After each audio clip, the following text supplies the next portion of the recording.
In 2025, aliens occupy Earth and first enclose cities with 300-meter walls to limit human movement. Welcome to day 348 of our occupation. If there is no struggle, there is no progress. One day, truck driver Will bids farewell to his wife Katie and their children, Grace and Bram, and drives to work through the streets of Los Angeles, patrolled by soldiers in red helmets. Later, from his conversation with a colleague, it becomes clear that Will is planning an illegal trip beyond the wall. He reaches a smuggler who places him in a metal box and covers it with ice. That's when Will discovers he has a fellow passenger, to whom he reveals he's looking for his 12-year-old son left behind the wall. Soon the vehicle enters through the gates, then an explosion occurs, flipping the truck over. Dazed, Will crawls out only to be captured by the red helmets. That same morning, Katie goes to an underground dealer for forbidden insulin. By restricting medicine, the invaders weed out the weak, making it very hard to obtain. She presents a bottle of alcohol for trade, but finds the insulin spoiled. She has to fight her way out with a pistol, risking drone detection and death for all. But Katie can't afford to be robbed. Meanwhile, Will is imprisoned, unable to call his wife. Katie is indeed worried, as walking the streets at night is prohibited. Then her sister Maddie arrives with her son, who needs the insulin. Katie assures she will find the medication and asks to stay with the children. She goes to her husband's colleague, who lies about not knowing Will's whereabouts. Katie has to return home empty-handed. Suddenly an alarm blares over the city. Katie hides under a military truck parked at the curb. A drone hovers above just as a prisoner is shoved into the vehicle. Just when Katie seems doomed, the truck starts moving and the drone flies away. The woman makes it home. In the morning, she visits her friend Broussard and reports Will's disappearance. It turns out he, like her husband, was with the FBI before the aliens arrived. He asked her to return home while he checks his remaining contacts, but Katie goes to the hospital, where she learns of the explosion at the city's entrance. Amidst the chaos, she sneaks into a storeroom and steals several vials of insulin. In prison, Will hears his cellmate's confessions, soon to be sent to work at a factory for the aliens. Then soldiers arrive, one shouting Will's real surname. He's recognized and taken to the Green Zone, where the world's leaders now reside. There, he's met by Snyder, a representative of the Los Angeles governor. Snyder knows Will's military and FBI background and his knack for catching dangerous criminals. Since the military and police vanished after the aliens' arrival, Will had to hide, but now Snyder needs his help, offering his family full protection in return. The Masters demand security, so Will lead a special unit, infiltrate the rebels, and capture their leader Geronimo. As the alien spacecraft is about to launch, Snyder takes Will to the balcony, hoping to persuade him to switch sides. If he refuses, his family will be sent to the factory.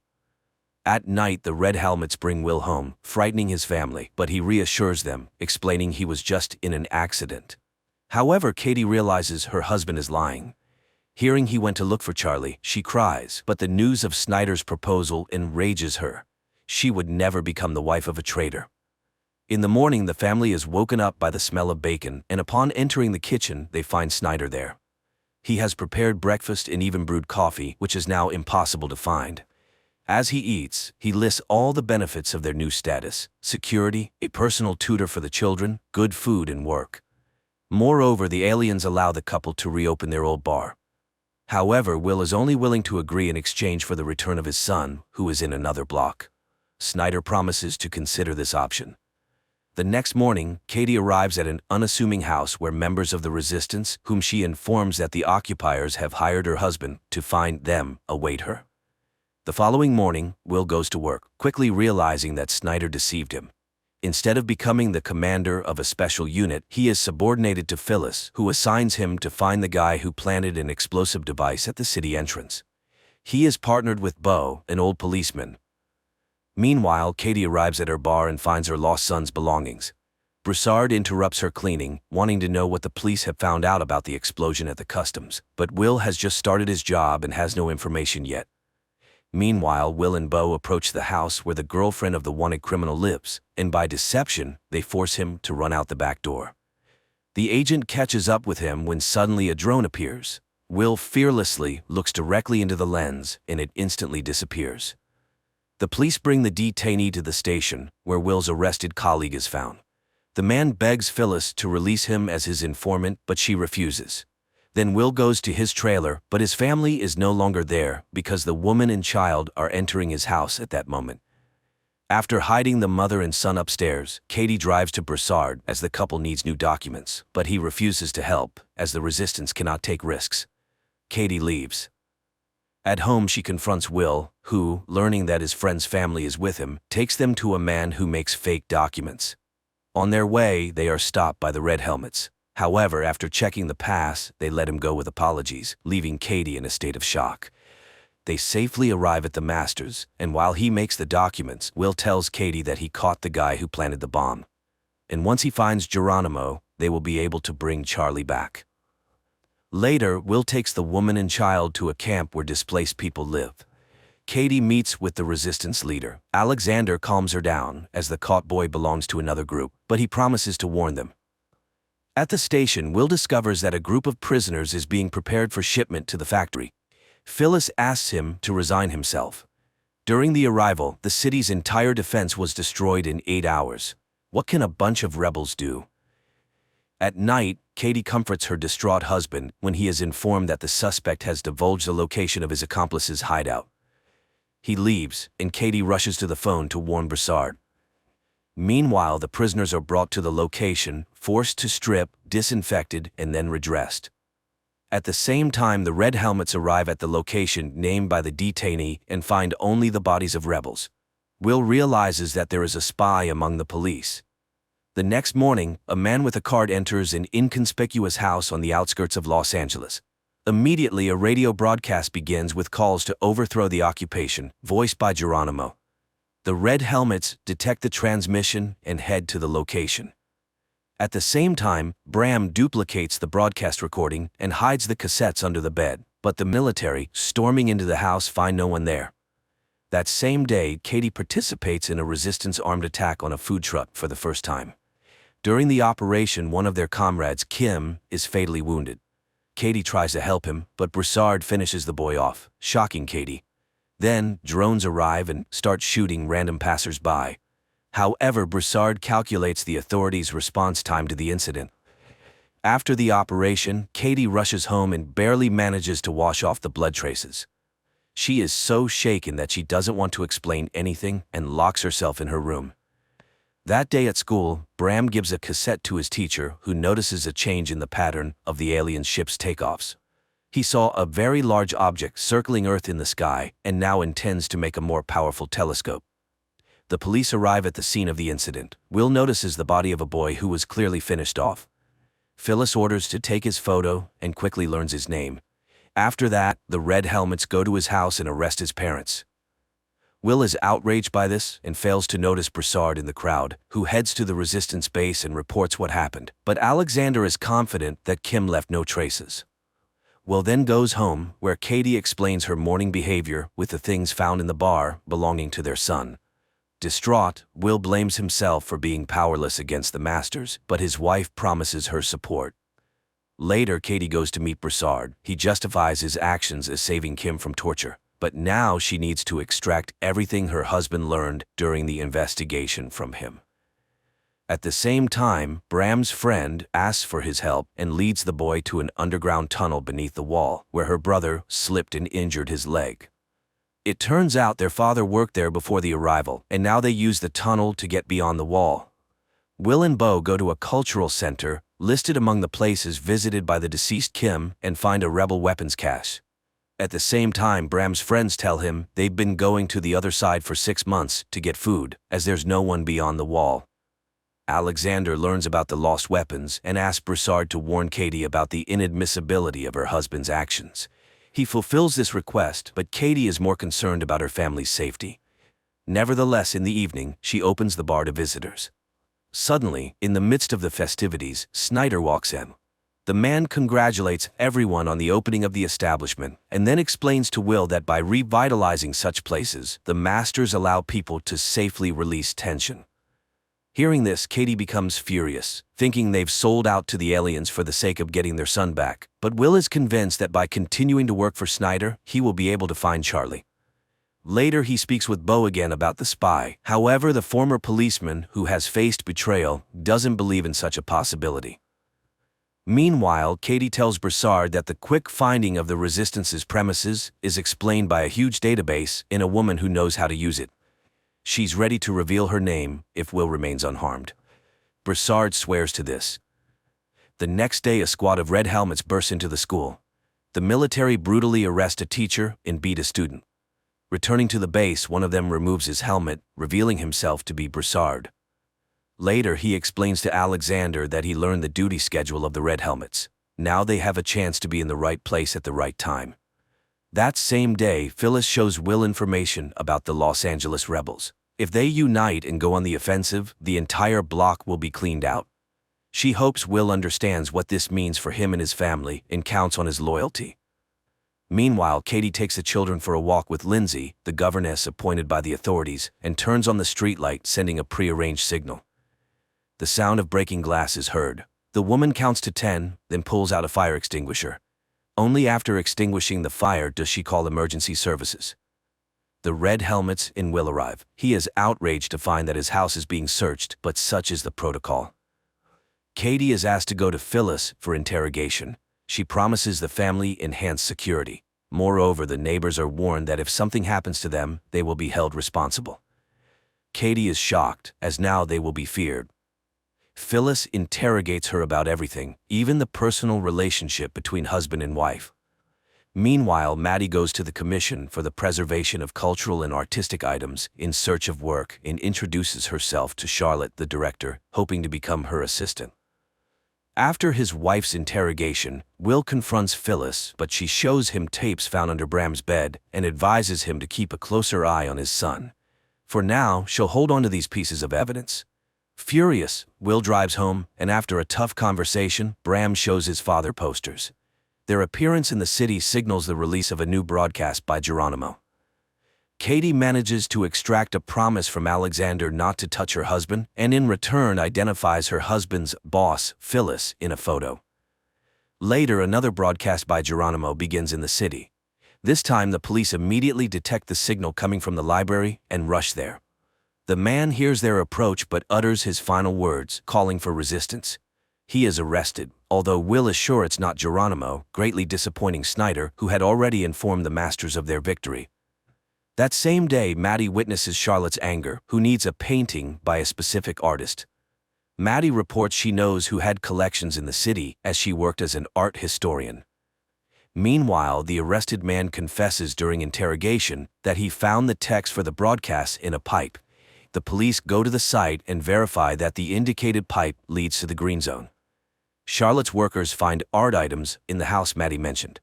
In gratitude, the owner takes her on board and promises to help with insulin. That same day, Phyllis informs Will that as a sign of trust, she destroyed the tapes. The man goes home where Bram admits he listened to Geronimo because he was the only one who instilled hope in people. Katie arrives at the bar earlier than usual and finds Phyllis in the hall, who wants to talk to her alone. Phyllis talks about her husband and draws parallels with Will, who loves his wife so much that he doesn't see who she really is. She shows surveillance photos from the truck attack site and warns Katie that she's gotten involved with the wrong people. If Katie wants to survive, she will now work for her. After the conversation, Phyllis returns home, where her paralyzed husband lies. She greets him, but upon entering the living room, she finds Broussard there. Phyllis immediately understands why he came and asks him to kill her husband too. Broussard shoots. The next day, Beau and Will go to the crime scene and find the word Geronimo written on the wall. Snyder is furious because Phyllis was very close to the masters and demands the criminal be found. A message comes in about the capture of one of the Geronimo group. Will interrogates the young man, who gives an address in the green zone. The red helmets burst in there, finding a concealed room and several people who call themselves the Geronimo group. Meanwhile, Bram, accompanied by his girlfriend, passes under the wall and ends up in a deserted city where they find necessary supplies in a huge warehouse. Back in Los Angeles, news is broadcast that the underground has been eliminated, although Will doesn't believe it. Snyder once again becomes enraged because he sees that the captured couple doesn't look like terrorists. He refuses to fulfill the agreement about searching for Charlie and appoints Will as the head of the group. Will immediately begins searching for the mole, and Phyllis's assistant, Jennifer, reminds him of his wife, suggesting he might be the source of the leak. Returning home, Will sees Bram giving his sister markers brought from beyond the wall, but the son lies that he traded them for oranges. Snyder interrogates a man who claimed to be Geronimo, but he confesses that he is just an actor. Snyder convinces him to play out his role in exchange for being sent to another block. At the same time, Bram rushes to his teacher and promises to get him a powerful lens for his telescope. Will, secretly from his wife, searches the bar but finds nothing incriminating except for a book he doesn't recognize.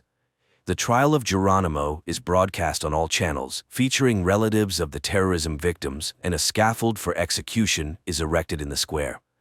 The actor plays his role, believing Snyder's promises to eradicate terrorism. He realizes he's been deceived only when he finds himself on the scaffold, but can do nothing about it. Immediately after the execution, Snyder invites Will to join him, promising to show him something unusual. At the same time, Alexander's group prepares for a new attack, with Katie among the rebels. On the way, Will expresses his outrage to Snyder, who achieved nothing by executing the actor, but Snyder reminds him of the need to pacify the population and that he's bought time to search for the real Geronimo.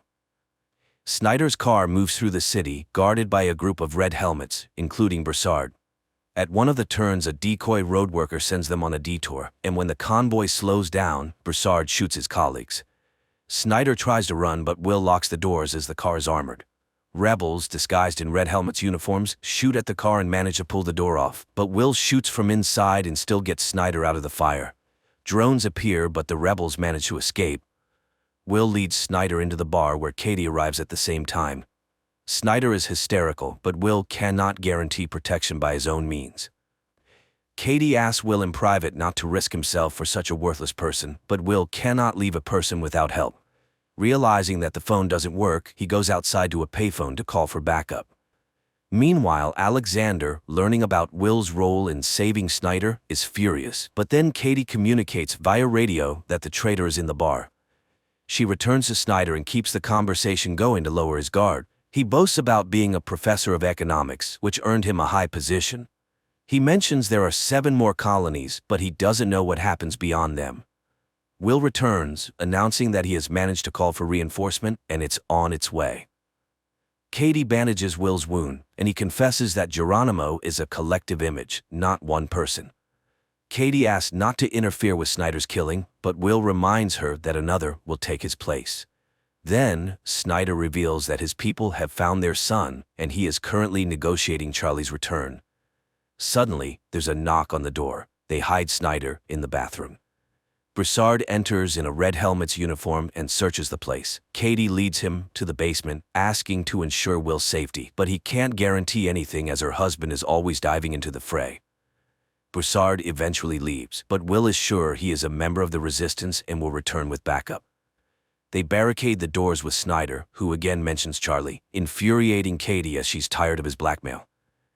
Meanwhile, the rebels try to break into the bar, but fail. A frightened Snyder tells Will that the masters have tested virtually every person, thus filtering out those they don't need, but he has never seen the aliens himself.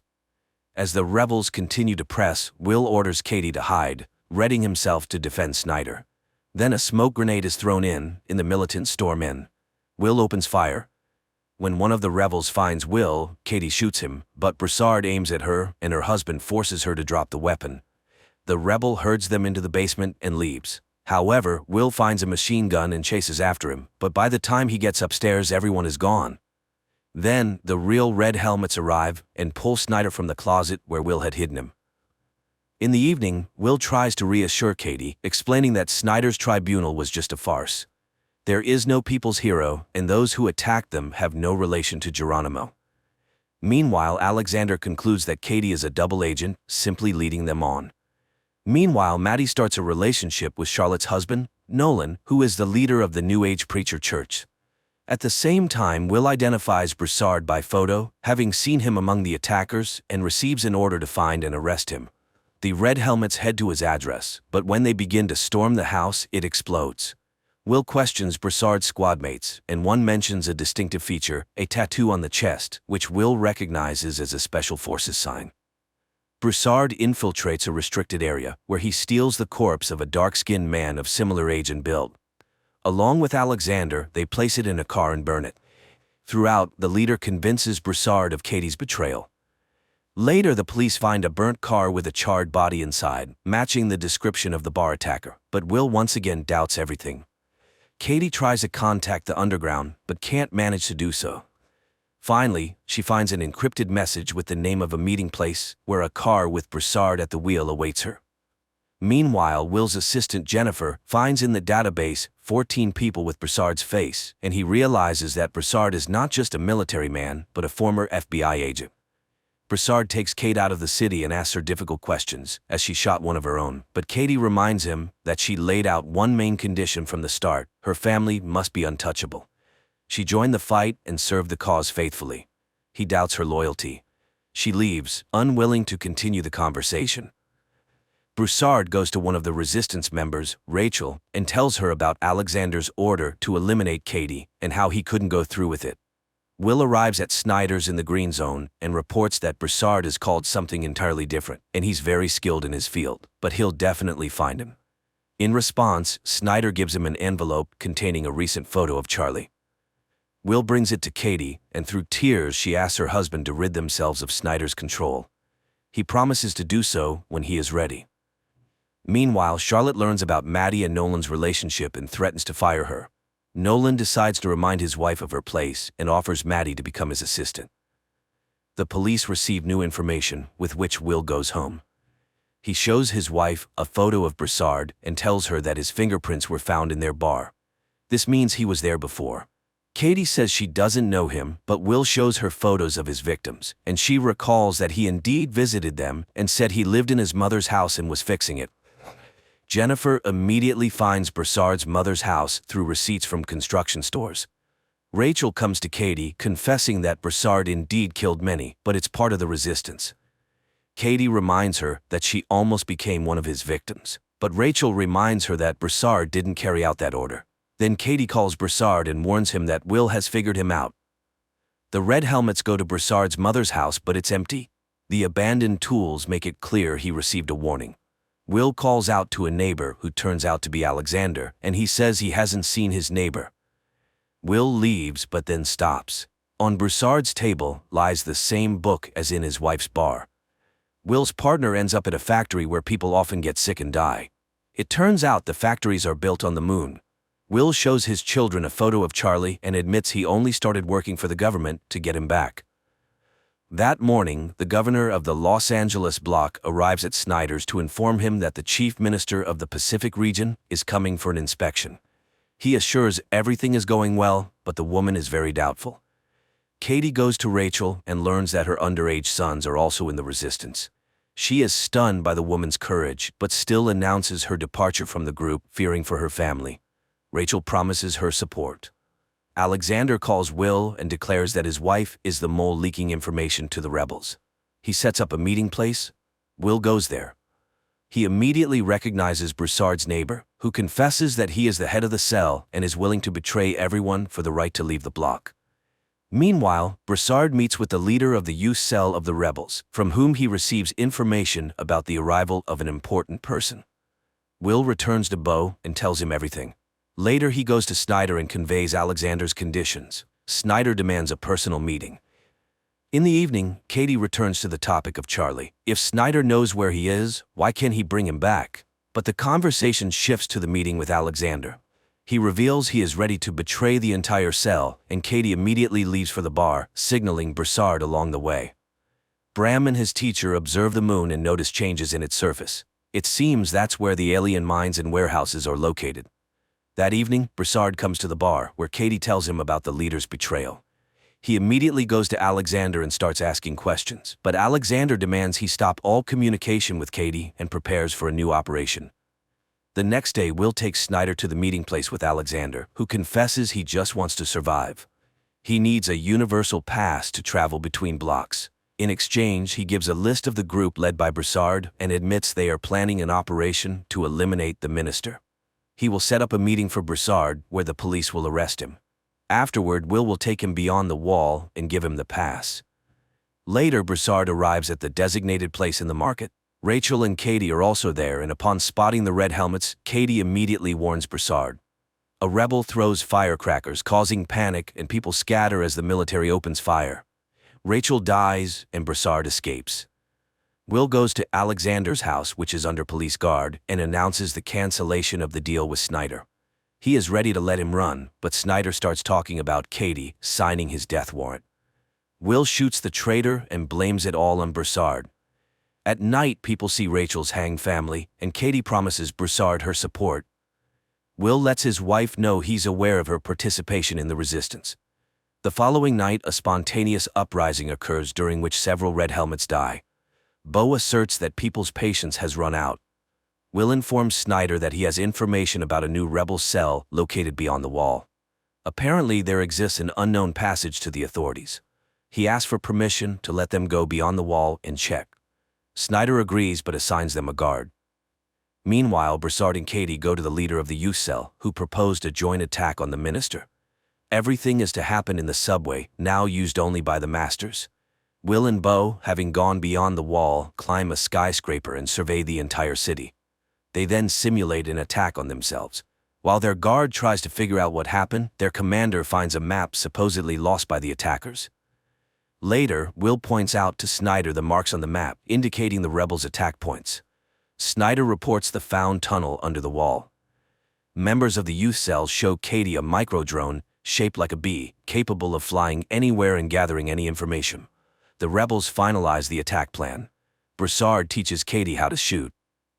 At that time, red helmets led by Snyder come to Nolan's house, accusing Charlotte of hiding valuable paintings from the masters and arresting her. That evening, Katie finds a book about the benefit of the arrival, given to her daughter by Lindsay. She immediately calls Will and tells him about how the new church is indoctrinating children. Will then informs her that they will move to Bo's house, located beyond the wall, accusing her of spying on him, but Katie can no longer bear it. They constantly lie to each other, and it's killing their family, and hiding, even beyond the wall, is impossible. Will asks Bo to run alone. Katie and Broussard, killing guards, descend into the subway, open a backup entrance, and the group infiltrates inside. The rebels cause an explosion, derailing the train. Searching the wrecked wagons, people find an alien's body.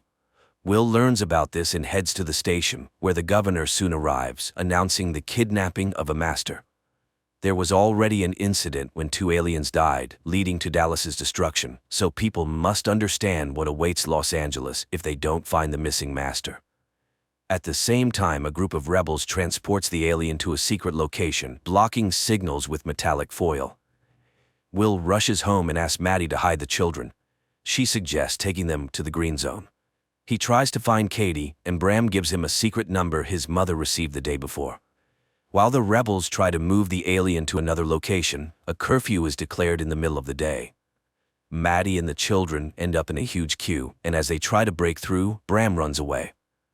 Meanwhile, the rebels hijack a red helmet's car and load the alien into it.